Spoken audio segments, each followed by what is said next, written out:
Is everyone recording? A little countdown. Okay, yeah, I'm recording. Okay, me too. All right, let's do it. Hello, welcome to IMHO. In my homosexual opinion, I'm Auntie Purple Nurple Chan. And I'm Dixie Lynn. I'm not right, but I'm so gay. Welcome to another... oh, wait. Hang on. Who's that? Our number one Hi, fan. it's me, Lee Dawson. Lee Dawson, you have never looked so sort of familiar. It's true. Ma'am. I've been working on my pecs a lot. Yeah, and they're very shiny, which is what you like to see in a pec. You went from himbo to bimbo. I love this look for you. Oh my god, I'm just kidding. It's totally Jaymes Mansfield. Yay! I don't know that we ever told everybody, but when we went up to Milwaukee 1,000 years ago, we had wanted to film with you and we weren't able to. And then when you were down here for a day, we could not get together. And now because of this quarantine, we had no excuse. We had to say yes. I know. I'm excited to be on. Now I was told this is Republican radio because Dixieland Cartwright's involved, right? This is true. The Alex Jones of drag. The Ben Shapiro of absolutely. drag. I'm Alex Shapiro. No, well, it's the only way that Chan's mom will allow her to film with me is because she knows that it's a Republican show. We are so excited to have you. James, what have you been doing in quarantine? I would love to say that I've been living a busy, busting life, that everything is just so different, but honestly, nothing's changed. I've never left my apartment before, so it just is what it is now. In my mind, no one is working right now. We're all inside all the time, which is just not the case. Unless you're white in New York or San Francisco, and then you can do whatever you want, apparently. Or in Florida. Oh my god, you see that they're all out and about. Or in Wisconsin, they're protesting. Mm-hmm. I mean, well, Sun's liberate out, guns Wisconsin. I will say, it's time to liberate Wisconsin, truly. It's basically Canada at this point. Chan, you were out last week. We missed you. You were taking care of little tiny babies. How are the kitties? They are so cute. Now, I'm going to show them to you right now, so get ready for this cuteness overload. Let me put them on the camera. Oh, but there's 1, 2, Oh my god. All I see 3, is a blanket, but I'm sure they're and adorable. 4. Let me show it to you. That's actually what they are. James, please don't tell her that. Oh. You're saying that you see the kitties. Okay, It's now like a Who's Afraid of Virginia Woolf kind of for situation. the laptop and then for the people. Oh, So cute. yeah, I'm very Do excited you for feel their next Do you feel like a grandma? stage. This was your first Mother's Day with children. Mm-hmm. Kiki didn't get me a gift, except for the gift of No. life. And the gift that you get to clean up her poop for her. Oh, that is quite lovely. A little stinky present. Are you celebrating Mother's Day with JB? Of course I am. I called my mom. I FaceTimed my mom this morning, and she was doing, the camera was real close, and she had this weird smile on her face. And I was like, what's going on? And then she slowly panned out to show me that she was sitting on the toilet. I said, call me back when you're done. And she goes, why? I have plenty of time to talk now. So that's how I spent my Mother's Day. You know, your loved Get my ones mother really on the like to toilet. share their poop time with you. Yeah, I think it's, the common denominator here is me. So I think I must be giving off some major scat vibes. So we have such an exciting episode to discuss because I was so uncomfortable the whole time. So it makes sense that I have Jaymes Mansfield here with me because no one makes me more uncomfortable than James. Oh, I can Actually, make it James, worse. I started out, I should give you credit, I started out my Mother's Day by watching your newest video. That makes me so happy. I transferred a Steel Magnolia's wig, which is all about mothers. Yes, you did. And you just went straight from mall mom to 80s mom, which is basically mall mom. I just have a quick question, Dixie. What does your mom's hair look like currently? Oh God, it's beautiful and perfect and she should never change. It's short and thin with chunky blonde highlights. I knew she had chunky blonde highlights. I was holding it back. I knew she had them. I think there's a lot of gray, so they're not chunky blonde highlights against brown. It's gray and scalp and blonde. She probably looks like Basically an me with English the wig teacher. Is it I want to speak to the manager, or just a dissatisfied Olive Garden patron kind of haircut? I sell real estate because my kids are out of the house and I need something to do. Gotcha. This particular episode was all one-woman shows.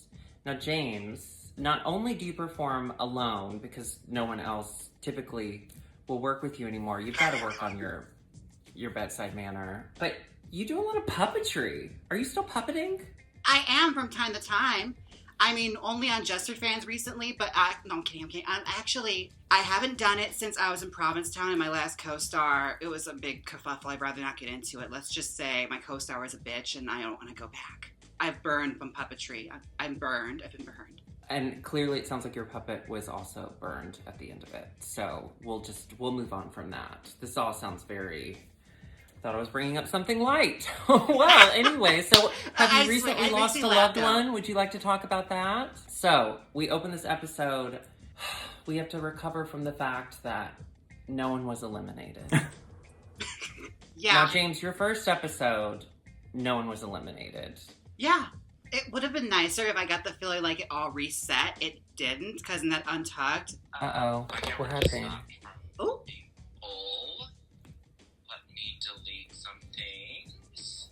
Yeah, I had to do that earlier too. Jaymes, don't you love to see how like professional we are? I don't have internet. Chan doesn't have space. That's how we do it. You should have just Zoomed it. No, we don't Zoom because people have come to expect this incredible quality from IMHO. I basically didn't get to feel good about staying because we got that prefaces at first, but in Untucked, all the girls basically told me and Nina that thought we were the bottom. So that's the energy I had to go in the next episode with.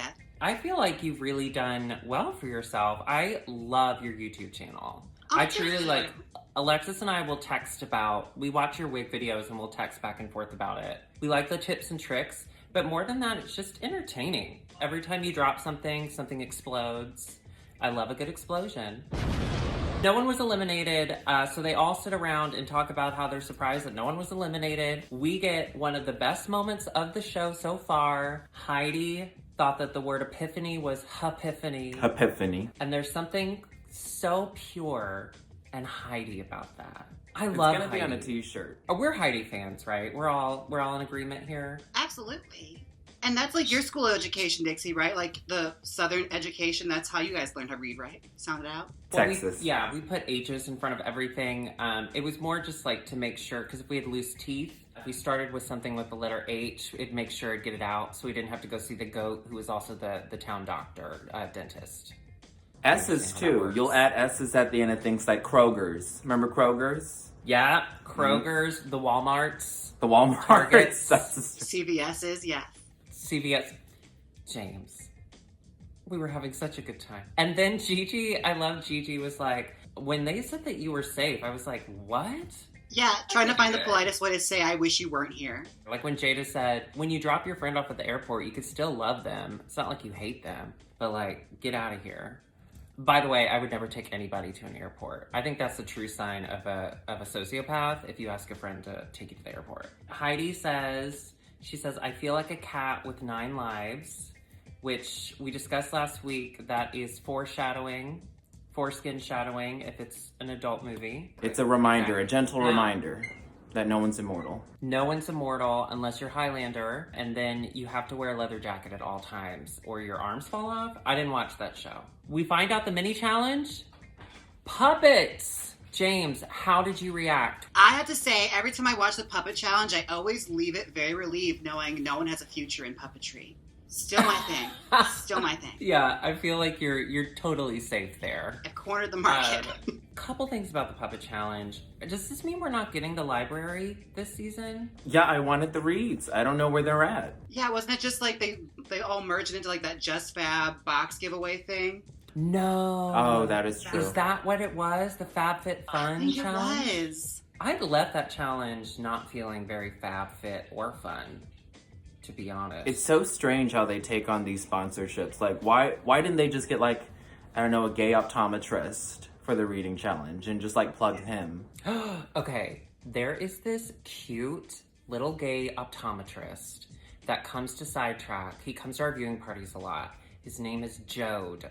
Like Job in the Bible, but instead of a B, it's a D. And instead of going through, like, any sort of hardships, he becomes an optometrist. That's Jode.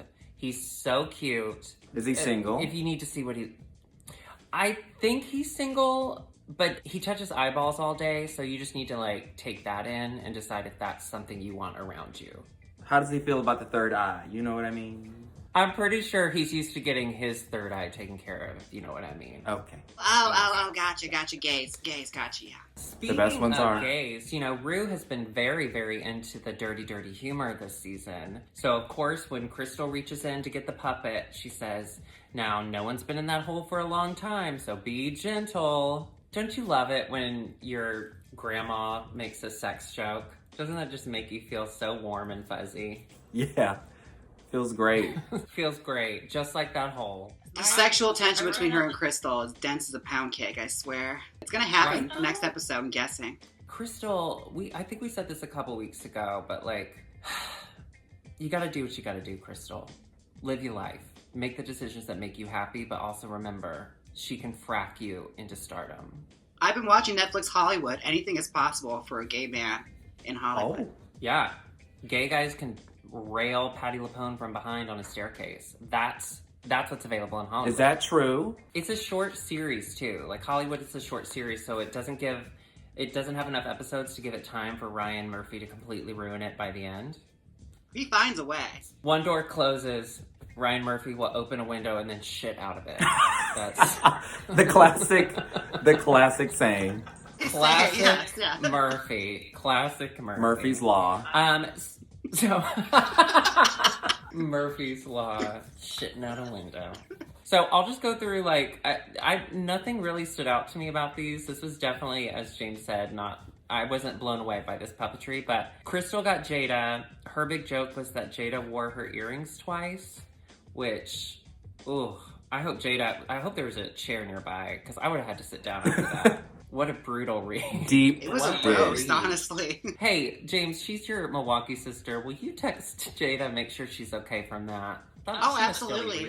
And so once Jada had recovered from that, she got up and did Gigi, and her whole thing was Gigi makes fashion with her mom. Again, super tough, super hard.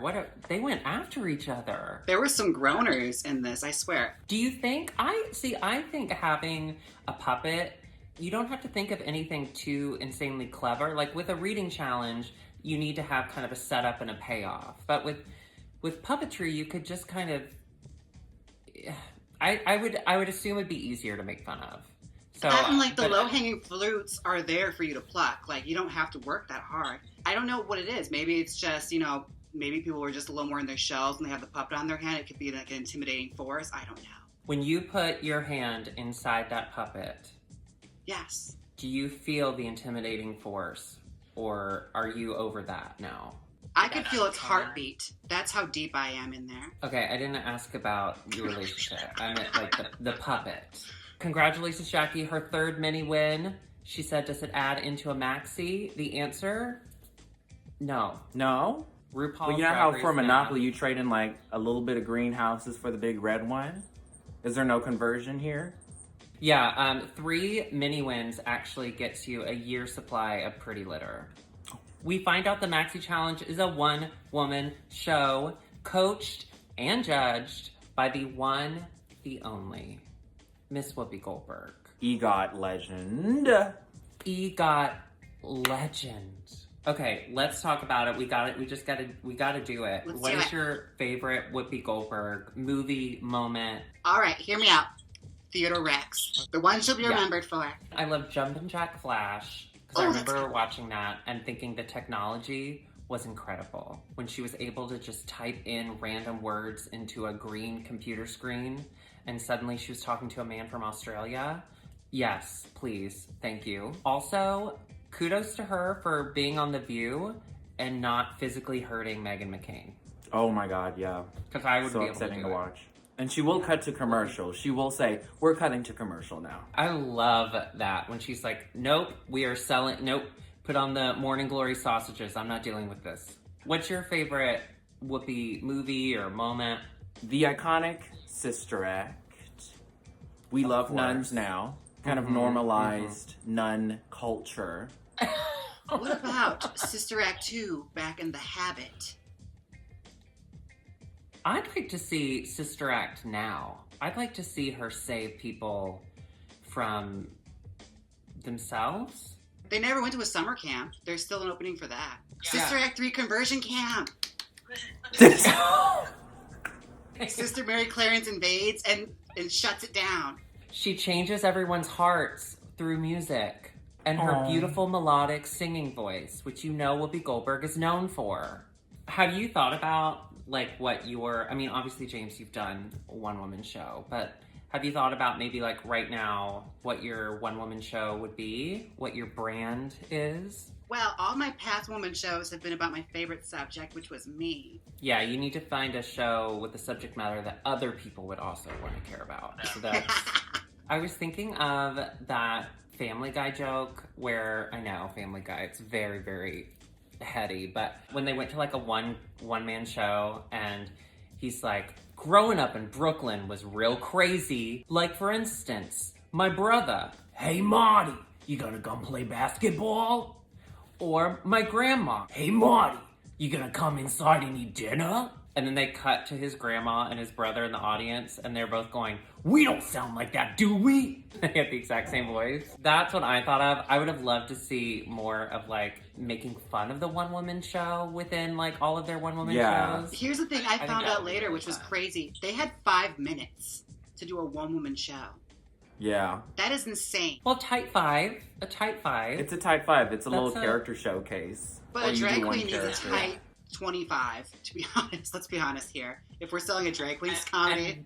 And one person did take almost that long. Yes, so, she did. you know, rules I feel do like not classic apply. one-woman show or one-person show is definitely like, this is my small town. Here are all the characters, and then they just do characters, and then they all come together and learn that we're all connected in some kind of way. Yeah, and that connection is a deadly virus. Yes. I also I hate audience interaction as an audience member, but as a performer, I love it. Oh God, I love pulling people up on stage. When I went to P-Town years and years ago, I saw Jinx's show, and she pulled me up on stage, and she did like a handstand or something, like put her head in my crotch and like used my tiny little legs to like stand on. I don't know her at all. I'm just some random audience member. And it was funny to me because she's on stage and she's like, all right, so what I'm gonna do now is a special trick and blah, blah, blah. And she's being all charming. And then every time she'd turn around to give me an instruction, she would just bark it because she just like had to get it done. So she'd be like, okay, I'm gonna do it. And then she'd turn around and she'd be like, put your feet down, do not move them. Like, real, like, where I was like, ugh. But I mean, she had to because like, she's gotta keep the show moving. And let me tell you, I did not move my feet. So I would want something like that. I'd like to like terrorize. And it has to be in audience P-Town. member. And in P-Town, under the dock. I would probably just do like a Texas-themed like potluck or something.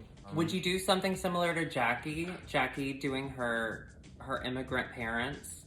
You know what? That would be really cute. I actually really liked Jackie's one-woman show and her way she took it on. So I would probably do something similar to that and share my Well, when you're culture ready- and enrich people. Well, when you're ready to put that on, you just let us know, and I promise you, I will be there if you put my name on a list. You got it. Front row seats. Okay, good. Dinner Front row and a seats. show. Oh, perfect. And drink tickets. Oh, good. Yeah, I need 2 drink tickets, and I need a promise that you'll pull me up on stage and yell at me. We can do that. We can pretend that you're a plant. Because Jackie won the puppet challenge, she gets to pick the order that everyone's gonna go in. Jada is put last, and she is not happy about it. She says nobody wants to be the butt slice of the bread. I love a good butt bread, so I wasn't fully on board with that.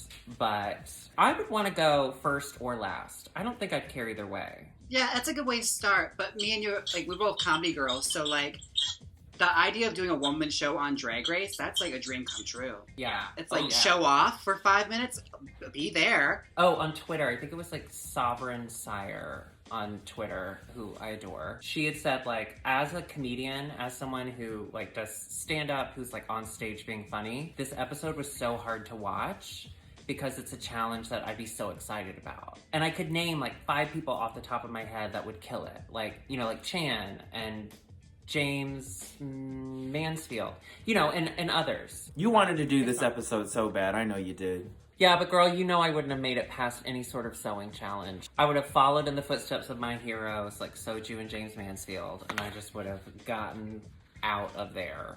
Out. We gotta get to a masterclass. I know! Give me a masterclass where Rue has other people teach for you. Where Rue asks Raven to do it. They get to run their show by RuPaul and Whoopi Goldberg, which I just can't even fathom walking out onto a stage and just seeing RuPaul and Whoopi Goldberg just sitting there waiting. Like, go ahead and make us laugh. Jackie admits that she's a Star Trek nerd, which, like, I can see that. Her idea is to do Drag Race 101, a brief herstory. It did not go well. What would you do if you're assigned Drag Race herstory? How do you make that funny? Santino Rice jokes over and over? Michelle Visage boob jokes. Just go for the stuff you know they like and always laugh at. No matter what, RuPaul's gonna do like that laugh where it sounds like she's like about to exhale and die. Like, anytime you can fart or mention your boobs, you know that's gonna put RuPaul within an inch of her life. I really like what Whoopi said though. Get the stand-up idea out of your head. I don't do stand-up because I'm not that funny, but I can tell a mean story. Mm-hmm. That I thought was such good advice. Because, like, some of our favorite, like, in the early 2000s, like, I loved watching Kathy Griffin stand up. And she's not a good stand-up, she's a good storyteller. Well, if you look at, like, the most profound one-woman shows that are, like, we know of, like, Kathy Griffin's a good one, or Sandra Bernhard's even better example of that, where it's just her telling stories, but she just merges her insane personality into it and carries it. As long as you have the stage presence and you give some sort of a performance, you're going to excel. And I feel like they gave the advice there. It's just the girls, especially hearing if it's a one-woman show, you're going to get in your head immediately. And they probably only had like 2 or 3 days to put this together, which already is insane, trying to like, I would be in a fever dream and also having a nightmare at the same time. And a wet dream, depending on absolutely on what your whole deal is. Crystal tries her male stripper character. Then Rue loses her poker face because Rue just straight out says, "How do you think El DeBarge would move?" So Crystal hits this random move because what do you do at that point? And then Rue laughs like an insane person. She has never thought anything was funnier than that moment. I mean, we get to talk about it every week. That's like I'm in love. In love. You never laugh at me like that anymore, Chan. Is there something going on? I always laugh like that. Oh my god, Dixie, that's so funny. I do that all the time. We get to talk about it every week, but James, what do you think of this El DeBarge thing? I always find myself quoting Mean Girls, where it's like, can we stop trying to make this happen? It's never going to happen. Someone did crack the code for me. I guess BET just did an El DeBarge like biopic, and it's all Viacom, so I'm guessing they're just secretly selling this to us, so we all watch a rerun. Oh, I love corporate America. I find such comfort knowing that it's all connected and we have no control. Yeah, who's Jessica Fletcher now, bitch? You're right. Speaking of, the Jessica Fletcher Funko Pop is set to be released at the end of the week. So if you want to know, you can get your own Jessica Fletcher. I told Curtis, I posted about it and someone already contacted me. He was like, I already ordered that for your birthday. And I was like, no, I want more because I want to hide her all around the house and just have her solve little crimes all throughout our home. Gigi is a flight attendant on the way to hell. Rue said that it was too memorized, and Whoopi was like, yeah, just improv, which Gigi kind of Maria the Roboted and shorted out for. My heart kind of goes out to her because, you know, you work really hard on this concept, you memorize it, you're like, I gotta get this down, I'm very confident, and then suddenly Whoopi Goldberg's in front of you saying, throw that all away and improvise something right now. Absolutely, and the thing that like, kind of boggled me was, like, especially with drag queen one-woman shows, every single time it is a theme. No matter what, like whoever show it is, like if it's a Miss Richfield or a Varla G. Merman, every single year it's some new wacky ass theme. So like it was completely within the spirit of a drag queen one woman show to be a flight attendant from hell. I feel like Gigi kind of leans into this robotic character a lot too. I think she just has convinced herself that that's who she is as a drag queen, someone who's very stoic and emotionless and dry. And maybe she should have done something like that. Like she should have leaned into her fashion, because that's what's entertaining about her is her ability to serve a look. And maybe she should have done that and done like some dry humor in between poses or something. I don't know. I always think it's good to lean into what you're good at and That's what they should have done for this episode. I absolutely agree with you about Gigi. Like I was saying, in an episode I filmed but never put out because I stopped my reviews. Had she been Thank you for stopping those, by the way. You're so Thank welcome. I was thinking though, like if you guys know who Drew Droege is, the comedian. Yeah. He does the character Chloe Sevigny of the model, like the real life actress.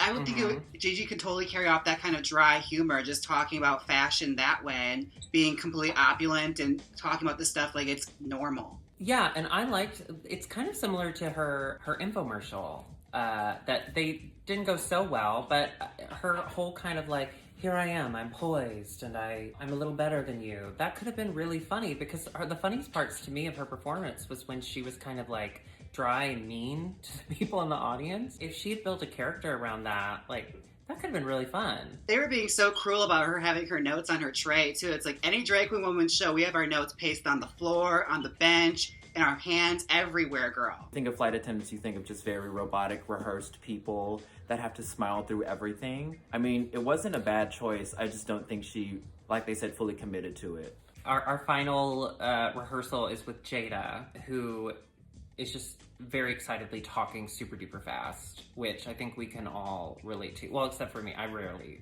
talk. You know, I'm a shy. I don't. You know, with words, oh God. You know, when my mom, when growing up with words, they tell her to slow down. Whoopi says that her words are like a flower that opens up. So we got a little bit of sex talk from Whoopi. So that's good. For Georgia O'Keeffe metaphor, it was cute. I liked it. And then Jada gets to break down and tell Whoopi how much she means to her, and cries, and they hug. Remember hugging? I do remember the feeling. You can hug Curtis and you can hug your JB. I hug Curtis, but every time I do it, he makes me do other things. It That's doesn't stop at the arms, if you know what I mean. I loved your marriage counseling video. You're so brave. Thank you. He didn't know we were recording that, but he also didn't realize that it was me the whole time, so I just think in general something's going on. I think his iron levels are low. So then we move on to them getting ready. We don't really get any sort of big reveals. There's no huge emotional moment here. The biggest thing to come out of it is that we find out that Jada Estes Hall doesn't know who Rose Nyland is. People were losing their minds. And by people, I mean me. I love that she said, I don't know, they're New York girls. I thought they were just talking about a New York queen. She was like, there she goes, talking about New York queens again. Which is just so funny to imagine. Like, remember that Golden Girls episode where Rose Nyland gets lost in New York? Like, Baby's Day Out, where she keeps just getting into these crazy circumstances. I feel like there needs to be a gay textbook of just a bunch of events that you need to brush up on, media that you need to watch, people that you need to follow. Like, we don't have an information source of how we can culture ourselves as a gay race. Well, maybe you don't, but I feel like I did series on gay icons and drag history on my channel. I mean, it's not gonna brag or anything, but... Oh yeah, Professor Mansfield did do a whole series on that. Okay, link in bio. Damn. Yeah, link in bio, like and subscribe, which, by the way, you have subscribed and liked at this point, right, Miss Mansfield? Oh yeah, every time I jump in and out of it just so your algorithm gets all out of whack. Let's take it to the runway. Runway. Rue walks out in that purple sparkle wrap nude illusion gown with the side swept hair. Bomb. Killer. Looked Loved. gorge. Leg out, right leg out. She's sewing so much leg this season. It's incredible. Ugh.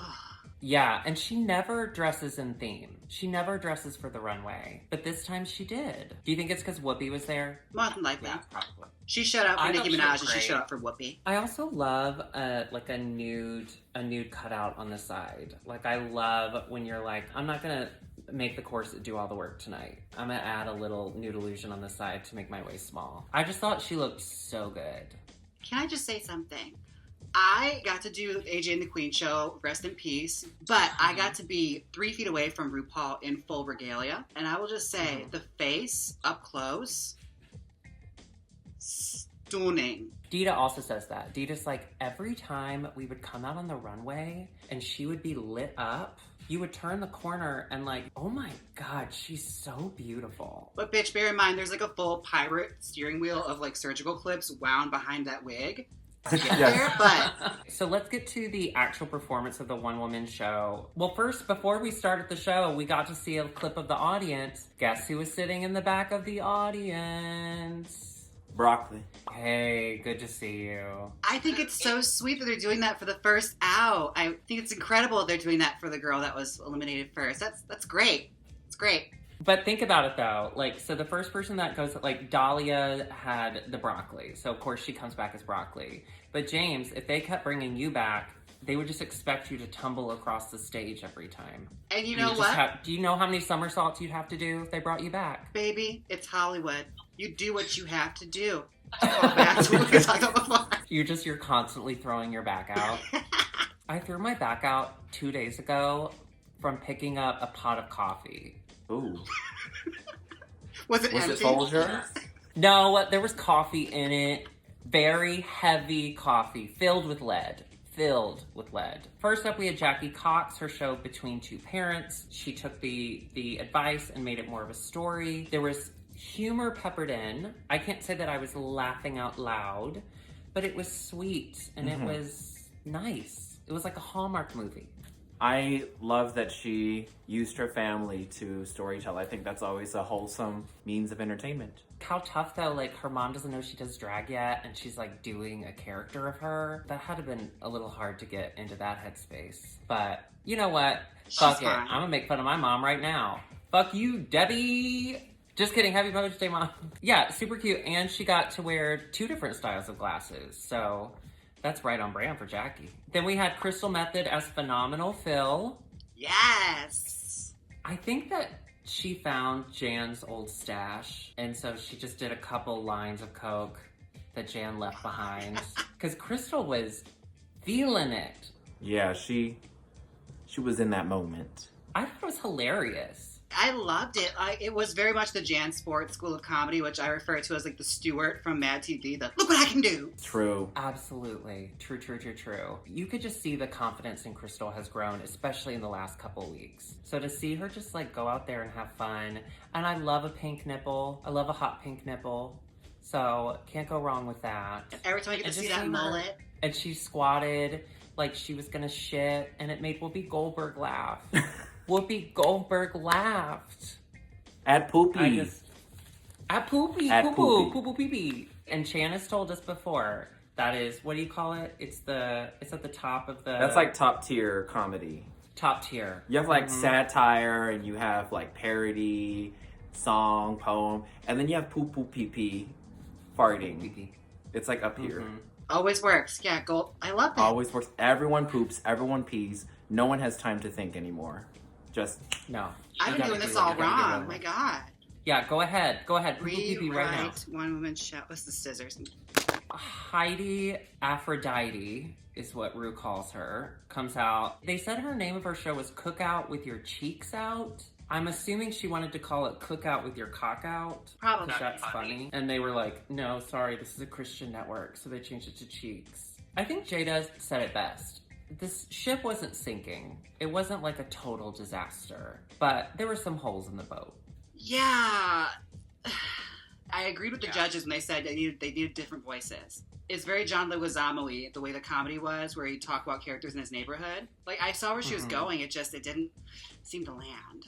I think she also dressed, I don't want to say inappropriately, but not for, like, presenting a one-woman show. Like, she had on, like, these huge stilettos, and she had really, like, flirty hair. I think if she was more neutral, it would have been, like, easier for her to feel like she can perform different characters. But she was, like, wobbling on the shoes and, like, juggling, like, a lot of different things. You're right. I would love to see her, like, simplify the look so that she adds, like, a bow tie for her grandpa, or adds, like she just adds little elements just for specific. That's a good idea. It could be so simple. Get her on the phone. Yeah, like a wig you turn every time you do into a different character. Yes. That's a great idea. That's fun. And it has to be a symmetrical bob, so it's the same. Carve that in. Okay, and then Gigi came out, welcome aboard Brimstone Airways. She immediately stumbles and says something to piss off the guy upstairs, which reminded me of Mrs. Kasha Davis saying, "We want to welcome you." You remember that clip? Voice. Lee Dawson shares it all the time of Mrs. Kasha Davis saying, want to welcome you. We want to welcome you. We want to welcome you. She names people in the audience Gary and Karen, which I thought was funny. I like the being mean to people thing because I was bullied. But I did think it was funny the person she chose to name Karen was the least looking person named Karen in the audience. Like this kind of cool, young, tatted up girl. And she's like, I'm going to name you Karen. And I was like, you might want to name her Willow. I don't think Karen is the right... Or Kaylee with the right an H. spirit. This is a full year ago, though, Dixie. Karen wasn't as big in the lexicon yet. You're right. It wasn't a racial slur yet. Redacted Pie gets on stage, goes for 17 minutes. I have never related to her more than just, like, talking for 17 minutes and not knowing, like, not noticing. Have you So seen the good. Leslie Jones play-by-play of this yet? Oh, Where she's God. like, bitch, you know for a fact you're talking too long. You're on the stage for 17 minutes. You know. You feed her after 10 minutes. There has to be some sort of clue. You start to see Dahlia's like broccoli head start to slip down as she falls asleep. Finally, we get Jada Essence Hall, the P in pageant. So we find out she is our piss queen. She did what I do constantly, and I know it's not a good thing to do, but like when things aren't going well, you say into the microphone, "This isn't going well." Right. What is that reaction? Why do we do that? Do y'all do that, right? Oh, all the time. Yeah. Especially when I look at my notes, I always call attention to it. Mhm. It's like a way of like letting the audience in on you. Here's the thing about her one-woman show. There was some good there. Like, that was a really fun concept, the PM pageant. I just think here's a concept that I live by, which is don't let the truth get in the way of a good story. As drag queens, make something up. Take something that happened and exaggerate it. You know, act like you're doing your performance for your pageant and this happens. You know, just amplify it more. And tell it in a way that's like, you won't believe this. Like, I can't make this up. And you're making it up. Okay, I have a confession to make. Earlier when I said my mom was a bitch, I was making that up. I would be upset as Jada if this entire season Rue's laughing at farting and pooping and fisting, and then she wants to bring up pee, and then that Rue's like, no pee. Yes. Also, she was given the hell slot because no one predicted the girl would go on for 25 minutes before her. That's true. Can we talk about that? Like, I know that, like, Redacted Pie was a favorite to win, or at least to go to the top 4, so they were probably giving her a little bit of a pass, but, like, if your assignment is a 5-minute cutoff and you go 17 minutes, shouldn't that be, a disqualification? That's what I was thinking, too. Like, why was she not held to that standard? This was some full Marvelous Miss Maisel shit. Like, that's filmed in New York. She knew what was going on. Like, she went on for Right? far too long. And especially since your selfish behavior, which I'm glad she was at least called out on it, but your selfish behavior really fucked over the girl behind you. Yeah. And then that girl ended up in the bottom too, and you get away scot-free. It is a rough headspace to be in, too, because, like, you're just sitting there waiting to go on. So eventually you're talking yourself more and more like, oh crap, oh crap, oh crap. So I totally got why she was frustrated. Oh, Do you think crap. she knew exactly Oh, what crap. she was doing when she was extending her time? Because she's aware that she isn't the last one. And she made it a point to immediately say, I will not be going last. It'd be one thing if you could be in the back, you know, and be going through your notes and like rehearsing, but you have to like be present and be there, and you're being filmed for your reaction. I think she knew what she was doing, but I think she was also like, I'm killing it. I'm not getting off this stage till I'm done. Yeah. What happened to the light guy? Yeah. You know, your What? overtime flashlight in the face. Wrap it Yeah, up, or like just a straight up like hook. Couldn't they had Dahlia just hit her with the broccoli? Trinity the Tuck with the hook, getting her off the stage. Roll Yeah. her on a wheelchair and put her on her lap and then roll out. Does this mean that Dahlia was isolated the entire filming season? She lives in She LA. didn't actually go home? Oh, so she probably did go home. I'm sure they sent a car for her with the costume in it. With the costume. They won't let her get in the car and put the head on. Put the head on. And she's like, please, I hate getting in the car sideways. Please don't make me do it. Do you want your drink tickets or not? Put the head on. So let's go to the runway. It's the color purple. We had Jackie come out in her one-eyed, one-horned flying purple people eater. Can I just say, when Ross Matthews refers to anything as craft store, when it comes to drag, I got into attack mode. Well, because it can go either way. Like, when they say it looks a little crafty, I could also tell that Crystal's was a little crafty, But, you loved that. But it fits her character. Like, Crystal can do something like that. Like, I feel like Jackie it's really cool that she was trying something new. But, I don't know, it was too far removed from what we expect from Jackie. I feel like it's a point of argument because the One-Eyed Purple People Eater song came out in the 60s, and that is clearly where Jackie Cox lives. Oh. So, I'm arguing this. Oh, shit. You're right. Okay, Jaymes okay, Mansfield. Look at you having one insight, ma'am. I thought it was really cute. I thought it was well done. I love that she had the acid on the tongue. I thought that was so great. It definitely wasn't Molly, so I don't know why they don't know what drugs are. Crystal Method came out in a purple kind of cow look with the rags things. I loved it. It was fun. Anytime Super you name the fun. Muppet, I'm automatically there. Oh yeah, because you have a very signature Muppet look. Oh, absolutely. Anything that's bright and colorful and distracts from, my lack of singing talent. Yeah. Which you can relate to. I don't know what you're talking about. I get excited when they get into Animal Land or Creature Land. I think Yeah. everyone has an Yeah. inner furry Mm-hmm. that they hide because society doesn't let them let it out. Did you see but that? everyone wants to be Did an you see- animal every now and then, Did you see the that news article that was going around recently that there's a furry community that is alt-right neo-Nazi furries that's creating issues within the furry community? That it did Not make what I headlines in expected my to come up in newsfeed. this episode. Then we had Heidi in Closet, according to the caption, Heidi in Closet, but according to Rue's mouth, Heidi Aphrodite. I thought that was weird. I think Heidi in Closet is here to stay. I hope. I like that name more. Heidi Aphrodite just makes me think of Woody Allen, and I'm not about that life, no. Oh, no. I divorced my daughter years ago. This was a tough episode for me because I love Heidi so much. She is just... I hate saying this because I sound like such a hippie, and I love religion, but she's such a light in this world. And she says, I don't know why you're gagging. I give it to you every time. Well, not every time. Stay around forever, please. We love a southern, humble, God-fearing girl. She was in that purple gown with the cutouts. She looked beautiful. She was gorgeous. Gigi Goode came out as Daphne from Scooby-Doo, although for legal reasons, I'm assuming, she couldn't say it. She just said, I'm paying homage to a cartoon I saw. They're doing that a lot this season where they are just riding that fine line of copyright infringement. Hanna-Barbera don't play. Oop, there goes my pick. Yeah, I thought she looked great. I think Gigi does a high fashion costume well. Yes, agreed. I would have loved to see a boot. You know who does boots really well, and I get it because I also have very, very skinny model legs. So I know it's hard to find a thigh-high boot that fits you, so you often have to make boot covers. Jada did that. Jada's beautiful, gorgeous, stunning purple look. She did the thigh-high boot covers because she also has skinny model legs, just like me, She my looked legs, my good. skinny model legs. She looked stunning. Stunning.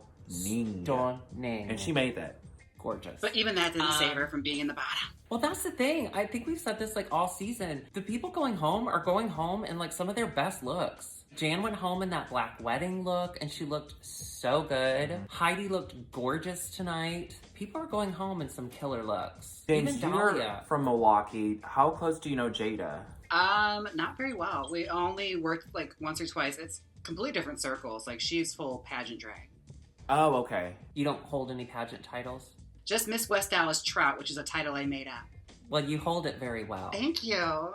Chan, are you currently a pageant title holder? I can't remember the full title, but I know it ends with at large. I got World's Best Son in 1995, which coincidentally was also the year I was in that coma. So we find out the winner is Crystal. Yay.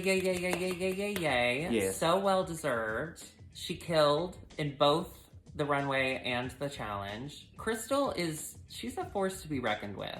I think we slept on her for a while. I was unsold by it, but honestly, like, she has been really coming around. I think mostly because they're showing her a whole lot more. That was kind of the case for a lot of episodes. Like, I forgot she was there just because the editors wouldn't show her. And then, unfortunately, the bottom is Heidi and Jada. They have to dance to 1999 by Prince, so not Purple Rain, which would have been a boring lip sync. It ended up being like a really fun lip sync to watch. What did y'all think? It took me back to my Catholic school dance, 4th grade. Played a lot of that kind of stuff.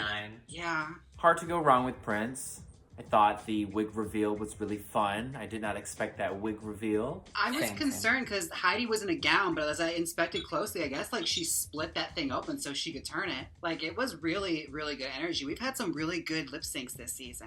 I would have to think that Heidi would have had some sort of feeling that this was her time. I mean, this was her 4th time in the bottom. So I think she was just ready to leave it all on stage. And I think she did. But I couldn't take my eyes off Jada. She's so beautiful, and she just got it. When she walked to the back of the stage and turned around to, like, start the song at, like, with a march down the... I mean, it was over for me. It was glorious. Like, she was stomping on that runway in a short wig, a purple outfit, and high heels, just like the real Prince. Such an uncomfortable episode to watch, but I'm glad that we made it through. Mm-hmm. I think Heidi is going to make more than $9,000 a year for sure. Now. For sure. Maybe she'll get out of that small town. Yeah, when Rue was like, you need to move. I hope she moves in with RuPaul on her fracking ranch in Wyoming. Can you imagine that reality series? It's RuPaul, her hot husband, and Heidi, and they're all trying to frack. It's like Simple Life, where they get jobs. We have a couple like housekeeping things to do before we head out. First and foremost, we have been listening to her in our ears, so you can only imagine what we've been going through. Jaymes, would you like to introduce the Intern Minute? Oh, sure. What do I have to say? You just say Alexis's name and say this is the Intern Minute. Oh, okay. I want to introduce our Intern Minute, starring Alexis H? No one's quite sure. It's Aphrodite. Alexis Aphrodite. Alexis Aphrodite! Give us your hot takes! Thank you, Jaymes. I'm intern Alexis P. Bevels, and today the P stands for Prince. Yes, everyone, I am back here in my own Intern Minute segment.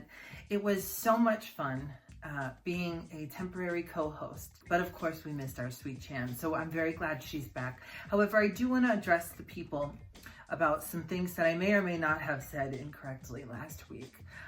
The first is, there was like 4. Did I write them down? Talking about Matilda, I said Miss Wormwood. What I really meant to say was Miss Honey, because that's the teacher's name. Although Matilda's last name is Wormwood, so it kind of works the same, Miss Wormwood. She grows up to be Miss Wormwood. Do you know she's a part of the queer community now? I'd also like to apologize to all the funny ladies of all the lip syncs past. There have been many. I just was forgetting about all of them. And finally, I would like to address the Anne Hathaway erasure from At the Ballet with Daisy Ridley and Barbra Streisand and Anne Hathaway. It's indefensible. I should not have done Annie so dirty. She's gonna be so mad at me when she watches that episode. Oh, I'm gonna have to echo Chan and say my favorite Whoopi would also have to be Sister Act, the films. I loved those. I still remember my VHS copy. I got jelly on it somehow. Stop Trying to Make Fetch Happen. Did you know that Stop Trying to Make Fetch Happen is like, she was alluding to fetching? That's so fetching. Why couldn't fetch have happened? I have written down librarian.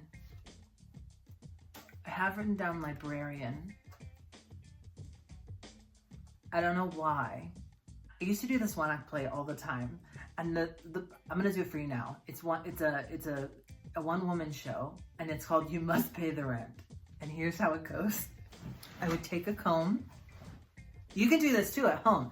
The comb is a mustache, and it's the gentleman, and it goes, you must pay the rent.